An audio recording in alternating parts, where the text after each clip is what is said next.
One, good evening. You are listening to Peace and Justice Radio, WBAI New York, 99.5 FM, and streaming live at WBAI.org on the World Wide Web. Welcome to Haiti, The Struggle Continues, a program dedicated to the support of the Haitian people in their struggle for freedom and against all forms of oppression. I'm Kim Ives, hosting this week's evening broadcast. Roger Leduc is away this week.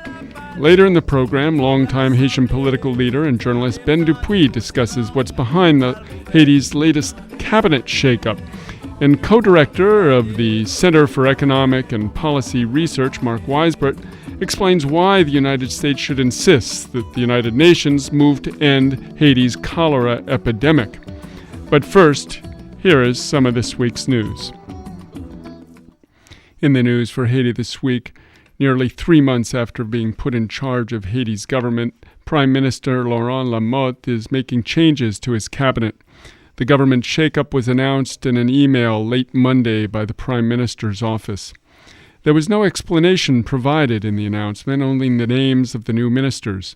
Among the changes, Lamotte will now no longer serve as foreign minister. That role has been handed over to Pierre Richard Casimir, who was the number 2 in the foreign ministry. But Lamotte will add the Ministry of Planning and External Cooperation to his portfolio. Another big change is the Interior Ministry. Thierry Mayard-Paul, a close, powerful confidant of President Michel Martelly, who served as his chief of staff, is being replaced by former Social Affairs Minister Ronsard Saint-Cyr. It is unclear what role, if any, Mayard-Paul will play in the country's governance in the future. Another change includes former Planning Minister Josepha Gauthier is now Minister of Social Affairs. And then Faneur Pierre is the new Education Minister and Jean Villemont-Hilaire the Environment Minister. Lamotte's removal of Mayard-Paul as Interior Minister reflects the struggle between different cliques and classes in the Martelly government.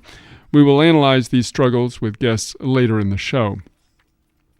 Immediately after the so-called Carnival of Flowers from July 29th to the 31st, the Martelly-Lamotte government announced that it was postponing the opening of the new school year from September 3rd to October 1st.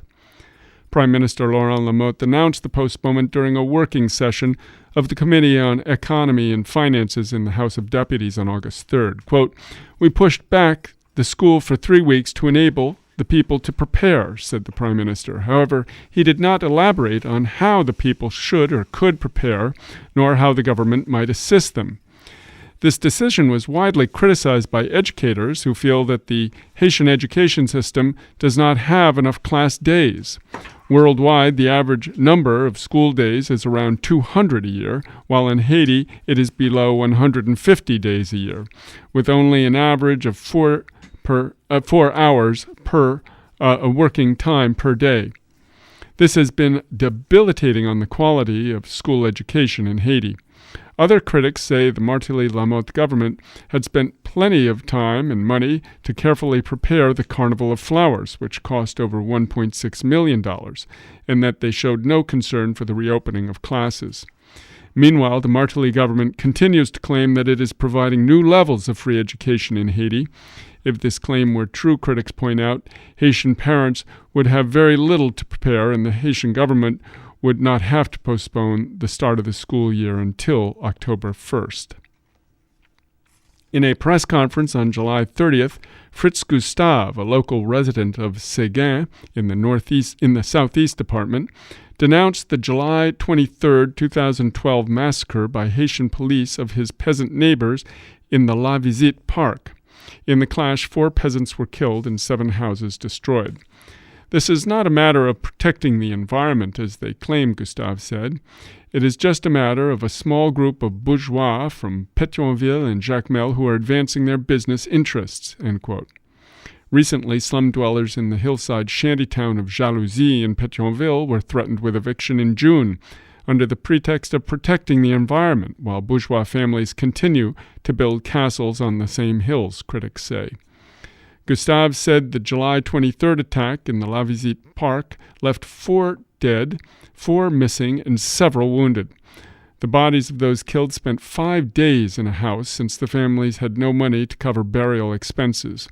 Gustave said the peasant families had not been able to get the justice of the peace's affidavit so they could take legal action against those responsible for this massacre, which involves authorities at the highest levels of the Southeast Department and of the Haitian Red Cross. Community residents in the neighborhoods of Nambini-Tibois and Taquet, located in the capital's Martissant district, have pointed to a gang leader known as Vicky, recruited by the UN occupation force MINUSTA and the Haitian National Police as an informant to persecute the residents of this neighborhood under the pretext of looking for bandits. On Tuesday, July 31st, following clashes between police and gunmen in Martissant 23, various units of the Haitian National Police, accompanied by MINUSTA soldiers, brutally intervened in the area. This attack resulted in several people being wounded from gunshot wounds, 5 homes burned, 4 motorcycles burned, several car windshields broken, shops and Borlette banks looted, and considerable other material damage. 2 policemen were seriously injured in the action. Authorities said bandits were using the area as a base for operations. Quote, "We live peacefully in Tibois," said one area resident. "The police came here to sow disorder when they should be bringing order to the capital." Police began questioning Vicky, who was always trying to slander the young boys of Martissant and in surrounding areas, end quote. Residents said they are ready to initiate protests against President Martelly, saying they did not want to be persecuted or abused by his henchmen. And finally, Venezuela's National Assembly approved a program of cooperation with Argentina and Haiti today intended to foster Haitian economic recovery. The agreement, called Strengthening Agriculture and Health in Haiti, seeks to assist that country in overcoming its dependence on imports through the development of family farming. The vice president of the Foreign Affairs Committee of Venezuela's parliament, Jesus Cepeda, said Tuesday that the agreement reflects the intention to give operational content to the commitment by South American countries to aid Haiti. And that's some of the news from Haiti and its diaspora this week.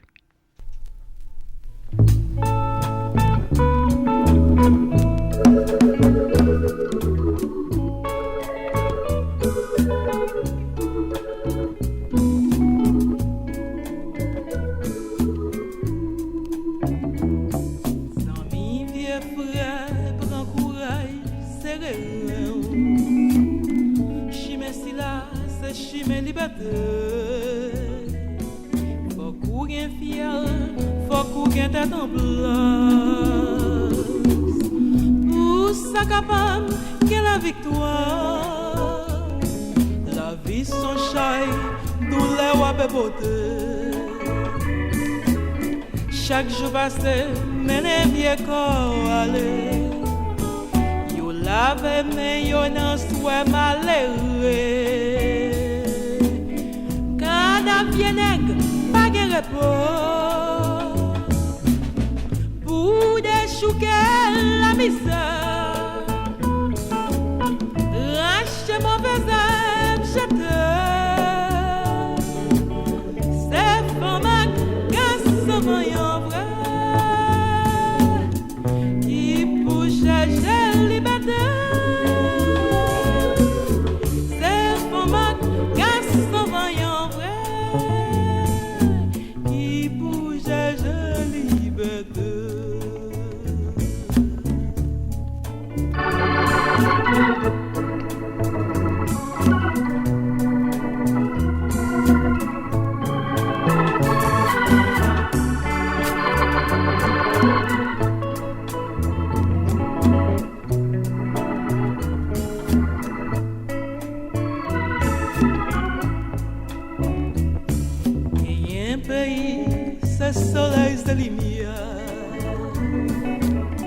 Côté la nuit, pas jamais tomber. Voix liberté, c'est celle voix qui parle. Il y a des femmes, il y a des feu. Si je dis l'open, on va y go. And that is a young Farajus singing with Chemin Liberté, with Soleil Levé back in the 70s, Chemin de Liberté. And you're listening to Haiti, the Struggle Continues on WBAI 99.5 FM in New York and streaming live on WBAI.org. And as we mentioned in the news this past week, saw a cabinet reshuffle in Haiti, the first for the Martelly Lamotte government, actually the first for Martelly, in which a powerful interior minister by the name of Thierry Meyer-Paul was pushed out of power. With us to discuss what may be behind this cabinet shuffle is Ben Dupuy, a long-time Haitian political leader and journalist, and he joins us now from Miami. Ben, are you there? Yes, I'm here. Okay, glad to have you on the show. Ben, what can we read between the lines in this cabinet reshuffle? We see that Laurent Lamotte has taken on the role of planning and cooperation, external cooperation minister, as well as pushing out of the picture Thierry Meyer-Paul, who was considered very close to the Martelly clan, particularly to Sophia Martelly, President Martelly's wife, who was accused of being central to a lot of the corruption in Haiti these days. What can we read into this cabinet reshuffle? To start with, we have to understand that the present government in Haiti, I'm talking about Michel Martelly and his prime minister, Laurent Lamotte, it's a kind of restoration, so to speak, of the Duvalier regime, not precisely the restoration of the Papa-Doc regime, but I would say rather the Jean-Claude Duvalier regime, in the sense that if you look at the background of Jean-Claude and Laurent Lamotte, I would say there are some similarities in the sense that both were educated at the College Bird. College Bird is a kind of a U.S.-sponsored high school. And so it's no surprise that the people who went to that school are primarily people of the elite of the bourgeoisie. Mm-hmm. When I say the bourgeoisie, I mean mostly the merchant type of element. Because one thing that people have to have in mind is that since our independence, Haiti's independence in 1804, there has been a struggle, historically a struggle between two members of the ruling elite. It's on the one hand what we call in Haiti the Grand Don, which means the big landowners, some kind of a semi-feudal system of agriculture, and the merchant bourgeoisie, the one in Port-au-Prince, most of the cities, because Haiti having to rely into producing cash crop, especially coffee. This is, the labor force is mostly made of peasants who are not owners of the property, but it's kind of what they call in Haiti, they call that de moitié, which means it's like the feudal system that the two-halves existed in system. Europe, some kind. A sharecropping. Those two currents have been politically. There is an alliance in the sense that when it comes to exploiting the vast majority of the people and leave them,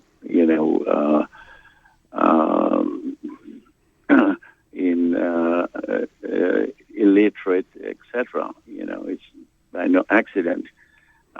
When they face the majority of the people, they are in tune. They're no problem. But when it comes into who is going to rule, who is going to have the bigger part of the pie, then they got into trouble. They start struggling. So that has been, practically the history of Haiti. And Jean-Claude Duvalier and Baby Doc, just like Laurent Lamotte, went to that College Bird, which is a U.S.-sponsored type of, school. And so it's no surprise that, like I can see in the latest Haiti Liberté newspaper, a picture where Jean-Claude Duvalier with the two Paul, it's the two sons of Constantin Meyer Paul, between Thierry and Thierry and Gregory. I think Thierry is the one that has been ousted from the cabinet of Laurent Lamotte. So I think it's the same type of struggle that existed during the Jean-Claude Duvalier regime, where Roger Lafontaine represented the dinosaur, which means the people that were with Papa Doc and wanted to keep the supremacy of the Grand Don, of the big landowners, versus the merchant bourgeoisie, which was practically represented by Jean-Claude Duvalier. And we have the same, I think it's the same phenomenon, or the same thing happening with the present regime. And we're speaking with Ben Dupuy, founder of Haiti Progrès, of the National Popular Party, longtime Haitian political leader and journalist. And you're listening to Haiti, The Struggle Continues on WBAI 99.5 FM in New York. And Ben, just the week before this cabinet shuffle, Laurent Lamotte, from the 23rd to the 24th, he was up in Washington meeting with Hillary Clinton. They both batted their eyes at each other. Do you think this meeting had anything to do with the shuffle-up? Well, I think this conflict has been boiling up for quite a while, even before Laurent Lamotte became, prime minister. I'm sure that there were some, problems and conflict, which stemmed from the same contradiction that I have mentioned between the two sector of our ruling class, of our so-called elite. So it's no surprise. And I think Laurent Lamotte, whom I happen to know quite well, but we're not going to go into that, is a fanatic for U.S. imperialism. And it's no surprise that he is first, I think, to some extent, they have used markedly relative popularity as a carnival king to distract the people and to, parachute this government. And I was looking at the picture of Jean-Claude Duvalier back in the country, and with the two, son of Constantin Meyer, who is well known as a big, practically dinosaur, like a Tonton Macoute.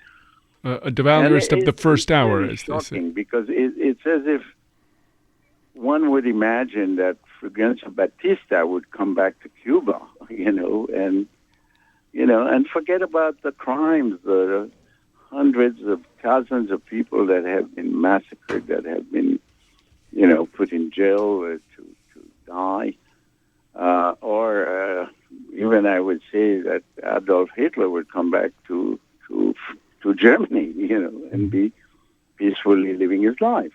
It's very shocking for people who have been victim of this regime. And Ben, can you talk a little bit about these struggles as they occurred in the 1970s in the regime of Jean-Claude Duvalier? A little more. You mentioned Roger Lafontaine fighting against the technocrats of the day, but what was the political expression of those struggles? Well, Papa Doc was because in Haiti there's been some kind of alternance, a struggle between the two sectors that I have mentioned, and in around the 1970s or before that, around the 60s, Papa Doc, with the help of the United States and the army, Haitian army, which is called FADH, which is, by the way, they talk about the Haitian army, and that's one of the objective of Martelly is to reestablish this army, but we have to remember that in 1915, when the United States invaded Haiti the first time, their first move was to annihilate the indigenous army, which fought the French and give Haiti its independence. The real original indigenous army. And the first thing they did was to, fight the resistance and disarm this army, and then they instituted at first it was called the Gendarmerie d'Haïti. A little bit what they're doing in Iraq today, in Afghanistan, and wherever the countries they invade. They create a local, proxy, so to speak, army. And that was the FDH, the Force Armée d'Haïti, was. In 1915, they opened a military academy, and most of the officers that came out of there were part of the bourgeoisie. So the struggle went on between the two sectors, and finally, in around 1957, Papa Doc was so-called elected, but in fact it was imposed by the army, the FADH. A little like the Martelly election. The army, with imposed by the United States, and Papa Doc has been there for more than a decade, and so his son, he was, as we know, president for life, and supported by the United States, and that was the worst period of Haitian history in terms of repression. It's just practically a Holocaust in the country. So Baby Doc, at 19, became president for life when Papa Doc died, and then but because of his background, because the fact that he was raised practically in the context of the comprador bourgeoisie, so his regime has been that constant struggle. On the one hand, there was the dinosaur, which means the people that were with Papa Doc, who represent the landlords, the big landowners, what we call the grandons, and then Jean-Claude and Michel Benet, his wife, represented the merchant, class. So it was a kind of a, dual thing. And I think that's what is happening today. Almost a schizophrenia. Yeah, it's the same thing. The struggle continues in a way. Mm-hmm. But presently we can say that it's no accident that Martelly was parachuted, and we know how the election went. They excluded the most important political party in Haiti, which is the Lavalas party of Jean-Bertrand Aristide. And our party, we didn't participate in that election because even that we were on the ballot, but we knew perfectly that it was an orchestrated thing where corruption was at the root of the whole process. Okay, Ben, we have to leave it there. I think we have to come back and look more at some of these class dynamics.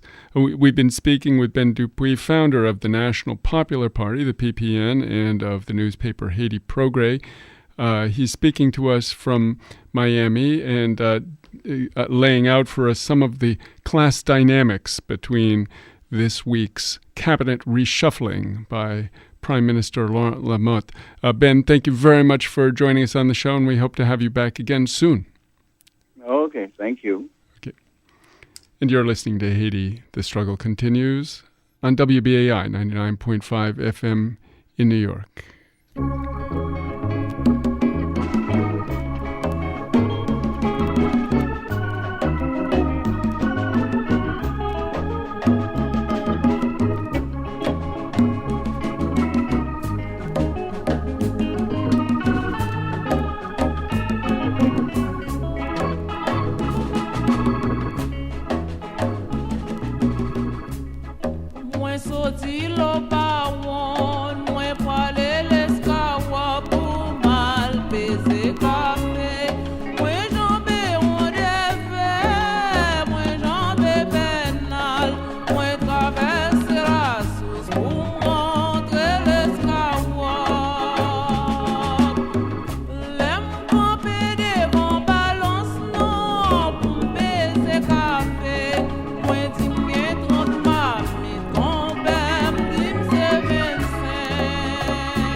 Song from Soleil Levé, that's Bete L'aurore with Pese Café.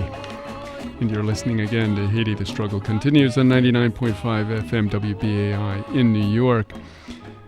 The UN should get rid of the cholera epidemic that it brought to Haiti. That is the headline of a column published today for McClatchy Tribune Information Services, appearing in the Sacramento Bee, the Bradenton Herald, the Janesville Gazette, and other papers. The column points to the mistreatment accorded to Haitians by the U.S. and Europe since their independence in 1804 and adds, while the horrific earthquake of January 2010 brought international sympathy and aid, much more pledged than delivered, it didn't bring a change of attitude towards Haiti. This is perhaps most clear in the failure of the United Nations to take responsibility for the devastation it has brought to Haiti with the deadly disease cholera. Since the outbreak began in October 2010, more than 7,445 Haitians have died and more than 580,000 infected. And these official numbers most surely are an underestimate. The author of this piece is Mark Weisbrot, co-director of the Center for Economic and Policy Research in Washington, D.C., is also the president of Just Foreign Policy. Mark Weisbrot now joins us by phone from Washington, D.C. Mark, welcome to the show. Thanks, Kim. Good to be here. Mark, you lay the blame for Haiti's cholera epidemic at the UN's doorstep. Why do you feel it's important for the UN to take responsibility, and will it make any difference in the international response to the crisis? Well, I think it will if they have the resources. Obviously, the resources would come from member countries like the United States, and it should, because they brought the UN troops there, and there wasn't any real legitimate, as you know, there was no legitimate reason for them to come there. There's no peacekeeping agreement there, so they're not enforcing any kind of agreement like that. And they came in 2004. After the United States and its allies overthrew the democratically elected government. And so that's really why they were brought in, to keep people from reclaiming their own government. And now, of course, since 2010, they brought this cholera epidemic, and they wouldn't even admit that they did it, and they still haven't officially admitted. The closest we've gotten so far in forcing an admission has been Bill Clinton, who's the special envoy from the UN, who basically admitted it. So the next step is really to force them to pay for it, and paying for it means building the infrastructure, the water infrastructure in particular, so that people have clean water. That's really the only way to get rid of it. And can you talk a little bit about the debilitation of that water infrastructure? There's some history, particularly during the coup of 2004 to 6, or prior to the 2004 to 6 coup, which may have contributed to the very weak state, dilapidated state of the Haitian water system. Well, sure. I mean, I can remember when Aristide was overthrown the first time in 91, and then he came back in 95. In 95, correct. And 94, but it was the there end for of 95. Yeah, mm-hmm. That's right. It was the end of 94, and he only had like 15 months left in his term, and there was a whole aid package with. The biggest part of it was a multi-year aid package, and there was over $500 million from the Inter-American Development Bank. And a big part of that was for water infrastructure, and they put it off because they didn't want him to get credit for something like that. Was that legal? No, but they did it. And then a second time was after he was elected again in 2000, and then you had the whole boycott of international aid that again was led by the United States, and again the Inter-American Development Bank was involved in that, and the World Bank, and they again cut off the money that would have gone for water infrastructure then. So I mean, Haiti's vulnerability to this epidemic is largely a result of the international community as well, besides the fact that they brought it there.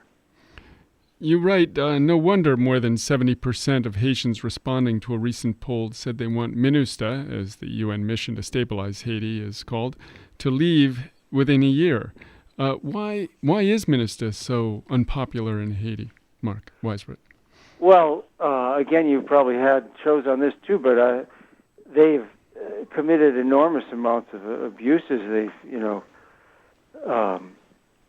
went into Cité Soleil and shot the place up and killed people. A few years ago, they've committed a lot of abuses. They've been used against, as a force in evictions of people. They've been, and then the sex crimes most recently have been the biggest scandals. The one, the most recent one is the one involving Pakistani troops, and this is a problem with UN troops all over the world. You know, they have this kind of impunity. You know, these guys, for the first time, they were actually convicted, although it was by a Pakistani military tribunal, and they got a 1-year sentence, which was fairly light, considering that they were found guilty of raping a 14-year-old boy.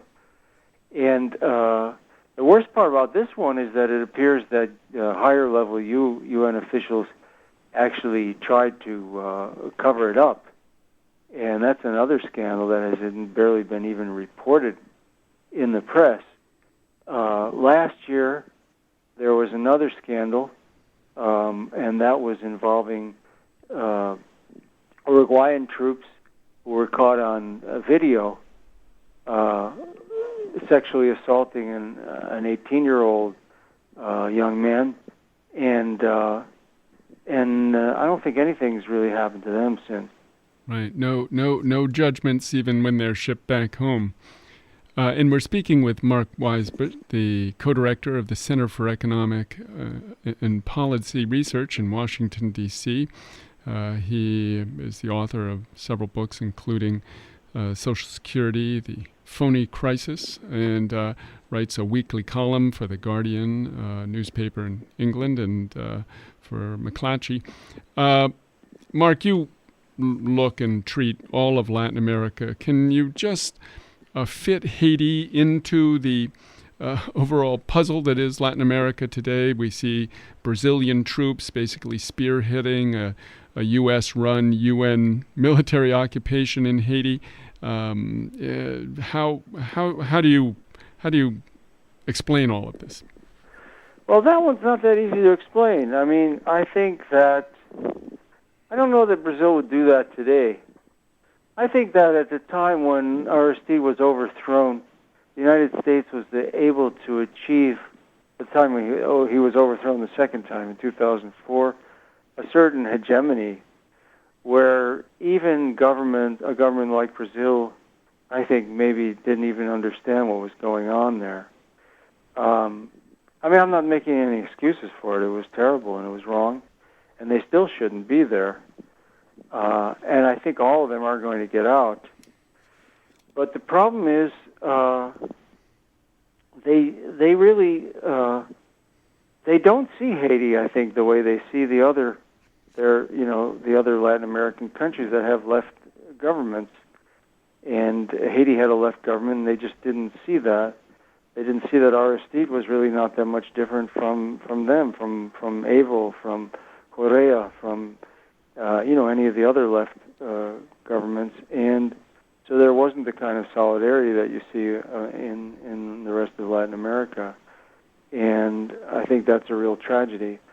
I don't know, though, that they're going to. I mean, they are going to get out, and I don't think they'll do something like that again. But we don't know. Another dynamic we're watching, Mark Weisbrot, is the Martelly government going around with a tin cup looking for contribution and support and aid to rebuild the Haitian army, which it wants to replace the MINUSTAH force with.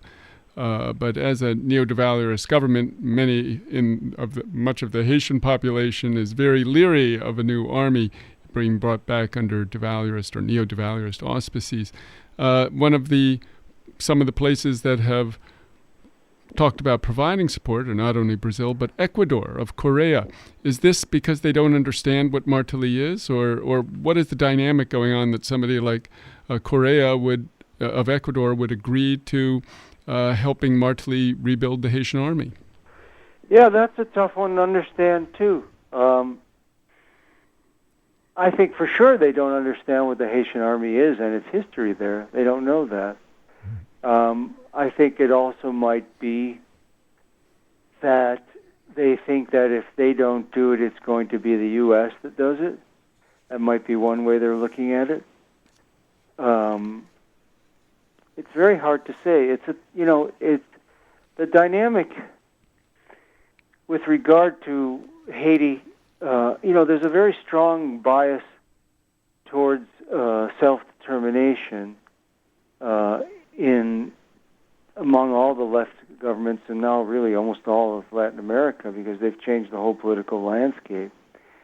And so they tend, when they look at Haiti, they think, well, the Haitian government, it's a recognized, internationally recognized government. They want to have an army. That's their right. And so that's part of how they see it. And again, they don't see the history.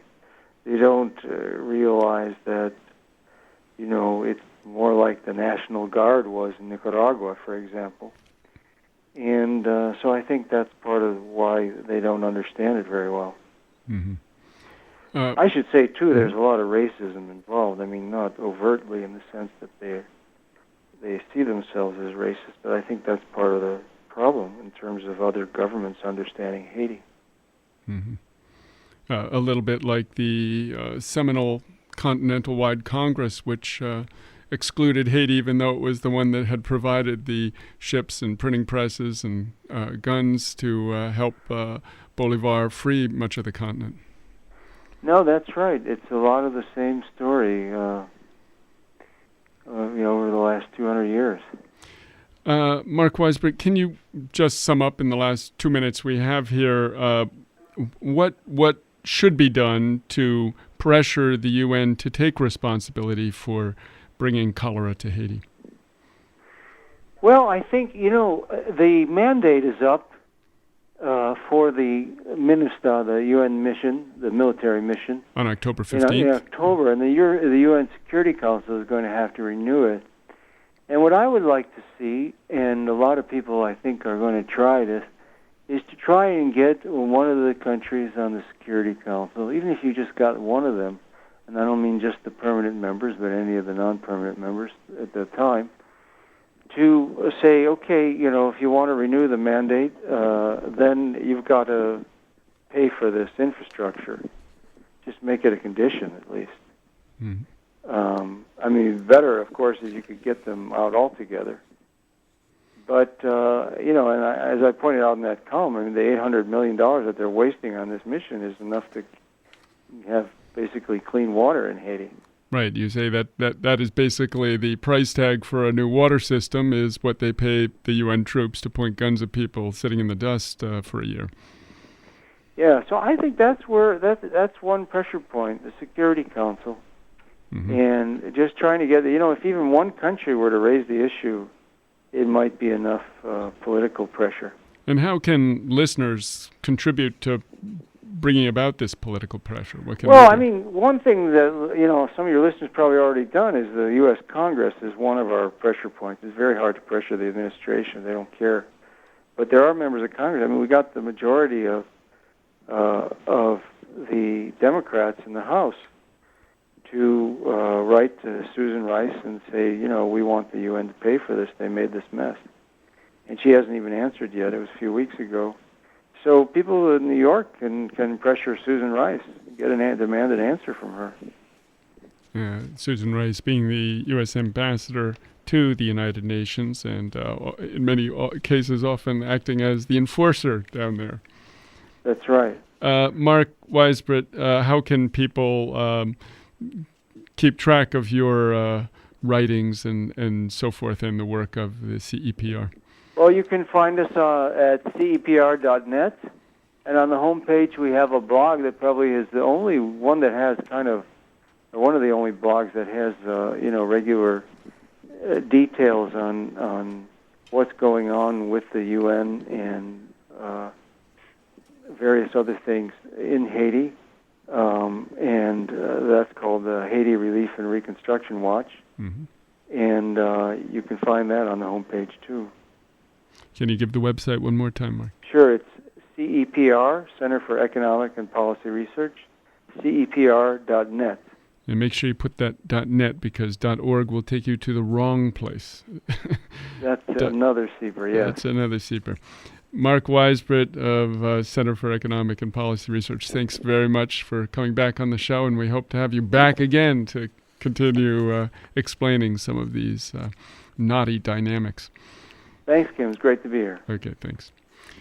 And again, you're listening to Haiti, the Struggle Continues on WBAI 99.5 FM. And as we're closing out, we just want to announce a couple of events that are going to be happening in the community here in New York this coming weekend on Saturday the 11th and Sunday the 12th of August from 8 o'clock in the morning until the afternoon. There's going to be a great festival of Haitian culture and cuisine held at Haiti Liberté and Grenadier Books' office at 1583 Albany Avenue in Brooklyn. It is being organized by the Minouche Foundation, and there will be displays and presentations and tastings and lots of Creole food from various regions of the country, which will be presented, all kinds of Creole cuisine, and it will be a food extravaganza. And you can find out more about that by calling 917-662-3725, 917-662-3725. And we also would like to mention to people that Radio Soleil will be holding its 20th anniversary gala. Yes, that's 20 years that Radio Soleil has been going now, since 1992. And it will be held at the Grand Prospect Hall in Brooklyn, New York on Saturday, August 18th. And there are several levels of participation that you can get to go to this event. And to find out more about it, you can call Radio Soleil at 718-693-5100. That's 718-693-5100. And their email is radsol, RADSOL, at AOL.com. Yes, AOL.com. Radsol at AOL.com. And that's the 20th anniversary celebration of Radio Soleil, one of the long-standing pillars of Haitian radio in the Haitian community here in New York. And you have been listening to Haiti, the Struggle Continues, produced by WBAI's Haiti Collective. We want to thank you for listening and supporting your community radio, where the diversity continues with Global Movements, Urban Struggles, which comes up next, followed at 11 p.m. by Health Styles, and at 11:30 by a rebroadcast of today's WBAI Evening News. We will be back in 2 weeks with another edition of Haiti, the Struggle Continues. In the meantime, please stay tuned to your Peace and Justice Radio, WBAI New York, 99.5 FM, and streaming live on WBAI.org. My name is Kim Ives with Marquez Oson on the board, and we'll see you in 2 weeks.